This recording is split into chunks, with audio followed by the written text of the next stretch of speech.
চম্পা রাস্তার পাশে আবর্জনার স্তূপের মধ্যে একটি সোনার ঝকঝকে লায়ন ফাউন্টেন দেখতে পায়। কৌতূহলবশত চম্পা লায়ন ফাউন্টেনটি তুলে নেয় এবং বাড়ির দিকে নিয়ে যেতে থাকে। চম্পা সেই লায়ন ফাউন্টেনটি নিজের ছোট কুঁড়ে ঘরে এনে কাঁচা দেয়ালে সেট করে দেয়। যেই না চম্পা লায়ন ফাউন্টেনটি অন করে, সঙ্গে সঙ্গে লায়ন ফাউন্টেনের মুখ থেকে ঝর্ণার মতো ঢের ঢের টাকা বেরোতে শুরু করে।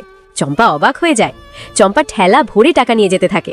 গ্রামের মানুষ এত টাকা দেখে হিংসায় জ্বলে ওঠে। চম্পা সেই টাকাগুলো দিয়ে একটি বড় রাজবাড়ি কিনে নেয়। চম্পা দৌড়ে নিজের নতুন স্বপ্নের বাড়িতে ঢুকে আনন্দে নাচতে থাকে। এরপর চম্পা আবার লায়ন ফাউন্টেন অন করে এবং আবারও ঠেলা ভর্তি টাকা বের করে নেয়। চম্পা সেই সব টাকা নিয়ে গরিবদের মধ্যে দান করে দেয়। এইসব কিছু দুইজন চোর দূর থেকে দেখে ফেলে এবং চম্পার পিছু নিতে শুরু করে। চম্পা নিজের বাড়িতে ফিরে আসে।